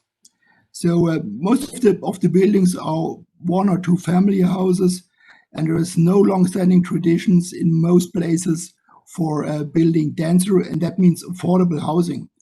So we want to make sure that we provide sites that are capable for densely built-up areas. They are all close to public transport stations. So that's a very traditional approach. But also, we allow municipalities to link projects to the improvement of open spaces to building projects. So if a municipality does a big project to provide affordable housing, we can use part of the money to improve the environmental situation in that neighborhood. So it's a kind of carrot and stick approach. Thank you very much, Thomas, for these insights. And we just had another question coming up in the chat as to whether COVID had been, it seems that hasn't been not only a threat, but also an opportunity, and more precisely, a springboard for better urban planning.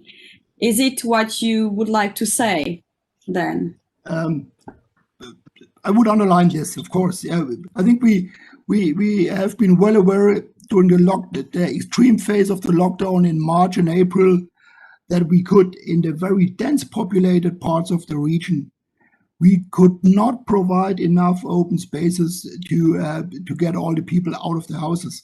And I think when we're talking about affordable housing, we really increasing situations where people do not have their private open spaces. And that means that we have to think twice about what should be happening in the public spaces. So if you increase the density of urban areas, if you bring more people into the cities, you have to also do a strong development of the open spaces and to provide access to open spaces. Otherwise, people will take harm in a physical and even physical sense. Thank you very much, Thomas, for this. Thank you, everybody. I would like to thank all the presenters for your very interesting insights. But we are not stopping here. We still have 20 minutes to open up the discussion. So as usual, if you have more questions, you can raise them in the chat bar. But in the meantime, I would like to direct... Thomas, definition. Thanks. Direct the debate along some of the approaches which are raised in the Leipzig Charter. So I would like to go back to some of the question, to one aspect which has been mentioned by all of you to a certain extent, with different approaches and different prospects, which is the question of participation and co-creation. You've all had to deal with different types of beneficiaries and also partners, stakeholders. So we've talked about the presenters of your different projects, and there have been many questions also appearing in the chat, and still one right now, about the private sector. So be it private sector for retailers, for example, but for building owners and the building sector. We've talked about citizens, about children, schools. We haven't addressed directly, but we know that academia is involved in some of the projects. We haven't addressed so much civil society. So what I would like to ask you in turn, so to each of your projects in turn, is to pick one example of the way you've co-created your project, or you could co-create it even better, maybe, how you approach participation with one of these specific groups, maybe something you haven't mentioned before, or something that you would like to strengthen right now. So I'm going to shuffle a bit the presentation so that, or the intervention, so that we don't stick always to the same order. And just for the sake of it, I will ask you, MALGORZATA from Wroclaw, to provide us an additional insight into participation and co-creation in your project. So as I've mentioned during my presentation, we had a series of workshops, and first series was dedicated to each of the demonstrators. So we had a kind of meeting on open space, actually in the courtyard, because the workshop started in June, so it was summer, 2 years ago. And there were designers, the university that is a part of the project, it's our partner as well, the municipal workers, NGO representatives, and the people living there, because we wanted to get as close to the people as it's possible. And we were just talking about their needs, their expectations, and also explaining the goals of the project, the importance of the nature-based solutions, but also wanted to learn how they use the space, or how they want to use the space. And the first draft that was created was the outcome of these workshops. So, and the second series of workshop, it was presenting the drafts, the outcomes, and discussing, this is the way we see this courtyard after introducing the project.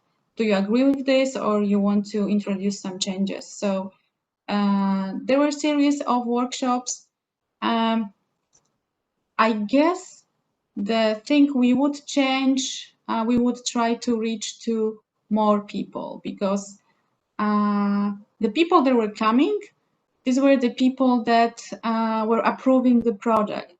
But there were plenty of people that were, I don't know how to say, were indifferent, they were not interested, and they became active once we finished the project, so when it was too late. But we have planned a series of workshops afterwards as well. It was not possible to have the workshops during springtime, but we have another workshops in 2 weeks actually, and together we're gonna plant some new plants and discuss about the way how to use, for example, rainwater barrels we installed to water the plants. So it's gonna be more practical workshops. So we try to involve as many citizens as possible. Thank you very much, and thank you also for being honest and sharing what could have been, what would be improved in a future time. We just had a question coming up for you in the chat. If you have a standard for nature-based solutions or some kind of guidelines for municipalities for implementation. We do have standards for designing roads. We do have standards for rainwater management, and throughout the Grow Green project, we are working on bigger standards focusing on blue-green infrastructure in general, because we have, as I said, we have plenty of smaller strategies and what we have to do, we have to create a bigger policy or strategy that could involve the smaller ones. So we have some separate standards, and now we are working on bigger one that would join or link the smaller together. Thanks a lot, Malgorzata. MERIJN, you already provided us with a lot of information about your participatory and co-creation processes, also some difficulties and learnings. Is there any one additional thing that you would like to add in this respect? Yes, there's one thing I can add to this. I think what we're doing now, we have a broad approach to participation with different ways of giving your ideas. But what we do before we ask for input is we do some kind of a campaign. We select some key figures in neighborhoods who want to ask their neighbors and everyone in the neighborhood just to participate. They don't give their opinion. We don't ask them to defend a plan or to take a stand for something, but we just ask them to make others enthusiastic about participation itself. So I think that is one of the crucial factors that contributes to the success now of our participatory process. Thanks a lot, MERIJN. Can I ask Johan or Albert?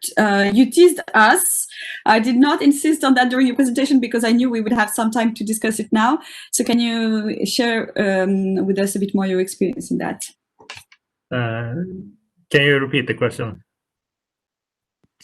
I wanted you to detail a bit more your push, the way you had co-created the project and the participatory aspect. So you mentioned a lot, for example, communication, wider audience, but we were also interested in more details, maybe the way people, we talked about the increase of prices, how you work together in order to ensure that people would agree on that or would survive during the building works, as you mentioned, and what could be done differently if it were to be repeated.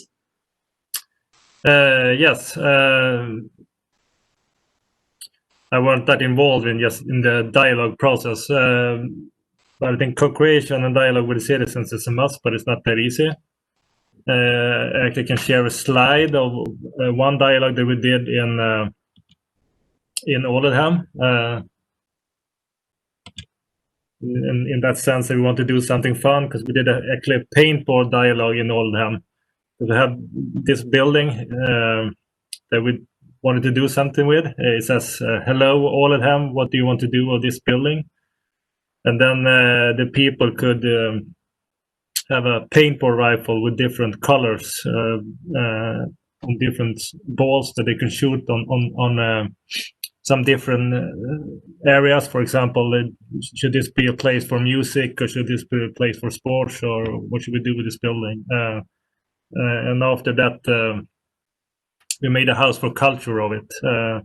That was one way for us to have a dialogue with citizens, to get more interest in them. otherwise, my experience is that it's quite hard to have a dialogue with citizens. Of course, when it comes to sustainable Alidhem, you can have a dialogue with the residents living there, and we are doing actions in their houses. Of course, it's more easy done, but otherwise, I think it's we know that people want us to prioritize, for example, sustainable transports instead of cars. But when you're doing a dialogue with it, people are more interested in talking about ice hockey or the new James Bond movie or something that they're really interested in. They just want things to work. You want to buy bikes to work every day. You just want a good bicycle path, and it's not your main interest. So it's not that easy. So I think you have to do something special with it to get the people's interest. Yes. Thanks a lot, Johan. And Thomas, you have the same question. If we can talk about maybe the broader citizens in your region. Frankly, I think we have seen situations where people have been against an improvement of green infrastructure.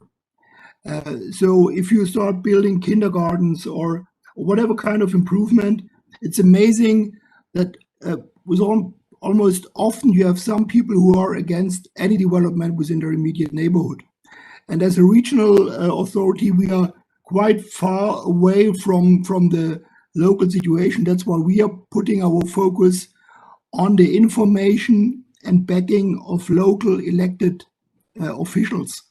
So we're providing a regional perspective for the local actors who have to stand within the debate with their inhabitants. So we provide the big picture for them so that they have an additional line of argumentation that they can use in public participation procedures.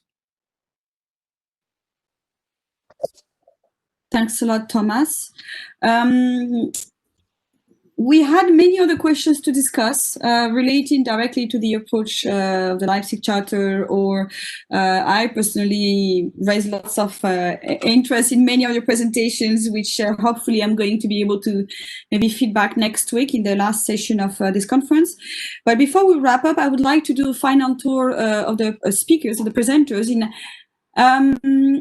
doing the exercise that Thomas has started quite well, but so sorry, Thomas, maybe you'll be able to provide us with some further insights, what we're taking away from the pandemic and how you see the future, especially as we've heard so many discussions and concerns with the priorities on the agenda. Many, well, not only activists, but many people raising their voices for turning more towards climate change related issues and environment with regard to the crisis. So whether at the individual level, and we've seen many different, many behavioral changes, but also for this to be, for us to take the time to think about it at a more strategic level and to put it on the agenda, which had to be obviously counterbalanced with the health issues and the whole debate as to what should we do politically, ethically, and concretely focus on at the moment. So maybe bearing in mind this reflection and also your learnings and the still unsure situation and uncertainties due to this pandemic, could you please each of us share with us what you're taking away from this period and how it's going to fit into the future month and years probably.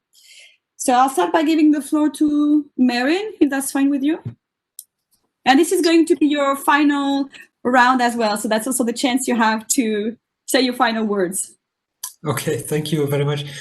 From this rather strange period, what I take away is that it seems like that some things are on a scale, and that if you look at measures to provide more space for pedestrians and cyclists and in a city context, you have to balance them with all measures that might contribute to a revenue for shopkeepers and restaurants and bars. In our city, I find that the balance is tipping towards the more economic measures, and I think that's one of the challenges to make sure that there's a balance between both.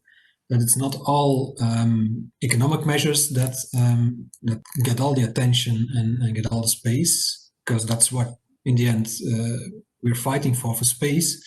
But that as well, pedestrians and cyclists get lots of space out of it. Thank you very much, MERIJN. Malgorzata, you'd like to be next? As an urban planner, I started to think about the general approach towards planning, space planning, and focusing on creating more public space. Because in Poland, I don't think we have suffered that much, and we are allowed to spend time in public space quite freely. So I think that the way we shape the public space and the need of public space, it showed us that that we should focus on this area to create more green space and public space in order to use it. I guess that's all. Thanks a lot, Malgorzata. Obviously, the links in relation to health and justice are quite obvious. Thanks a lot, Thomas. I think we had the excellent situation, or interesting situation, let me put it that way, that people have been at home all spring, that hardly anybody was allowed to travel away in summer. So everybody had a very personal experience how important the immediate environment is. So I think we should work on now convincing people that it's necessary to improve this environment, so that it's also not a tragedy if you stay at home a second time. Thanks a lot, Thomas. And Johan? Yes. You know, we in Sweden, we haven't have exactly the same strategy as the rest of the Europe, so we didn't have the lockdown, but of course we all, many of us has been working from home and trying to have social distance.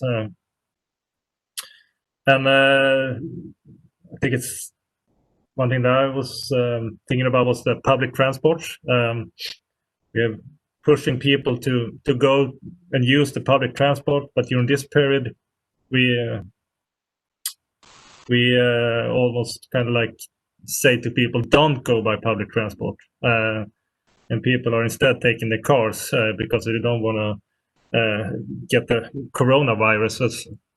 And it's been a long period, and people maybe stick to the new behavior. On what effect could that have on public transport? I don't know, but that is one thing that we must look out for. And of course, as the other speakers were mentioned, of course, the uses of green areas is important. I don't think we have that much problem in Umea, but I know in more denser European city, when you're living in small apartments, you don't have your own green spot to be on. Of course, it's a problem when you're in a lockdown situation. But other advantages, I think, could be for the rural areas, for example. When people could work more from home, it's an advantage for the people living in the rural areas. They don't have to commute to their work in the city. So maybe in the long run, we could have more people working from their home offices. That could be maybe a positive thing for the rural areas. And of course, those web meetings that we are having right now, that we don't have to travel all over Europe for meetings, could be a positive effect on emissions, of course, and also more effective use of our time. So I think that some things could be positive with this pandemic in the long run. Thank you very much, Johan. So thank you very much, everybody, for all your interesting reflections and takeaways for this period. Obviously, it opens up the debate as to what our new behaviors are going to be, how it's going to fit into the wider world. As Nicolas Mack said last week in the opening, life has been different and can be different in cities. So that's been also the wider reflection about the way we shape our cities. And before we conclude this session, I would like to invite our participants, but also our guest speakers, if you wish, to join Slido one last time. So it's slido.com, and the code is 12626 to address our final poll, our final cloud, which is what connects the green city with the just city concept. As you know, our next session, to which we strongly invite you, is on the just city. You'll also get the chance to become familiar with the other very interesting cases, probably some of which could have been in the green session or in the productive city session. And now I can see that already 7 people have provided some keywords. So I will just give you a few more minutes to provide some other elements. Also to let you know out loud, as was shown in the chat, the question was raised as to whether this morning's session would be accessible for those who had not taken part in it. Yes, so everything will be available online for those who had signed up and not those who had taken part in the sessions and not. So just follow up the social media and or the communication channels, and you will receive all the information. So the link in between this session and the next one, so we can see indeed we've talked about the equal access to space, where we were also talking about time at home, the access to healthy and green cities. Some issues seems to be coming back all the time, the questions of fairness, quality of life, integration. We move away from the circular economy to the donut economy. We talk about environmental justice, inclusion, having transition. So once again, we see that the distinction between the 3 types of cities for the Leipzig Charter is more conceptual than the reality, but it helps framing at least the discussion and political support that can be provided for developing more sustainable cities in Europe. So thank you very much again for this session, for your contribution. Thank you very much to the speakers, to all the participants, all the questions that were raised. And obviously, thank you very much also for the DV team and the great support team. And I look forward to seeing you amongst the participants of the next session we're having today on the Just City. And don't forget that next week we also have a final session. Thank you very much and goodbye.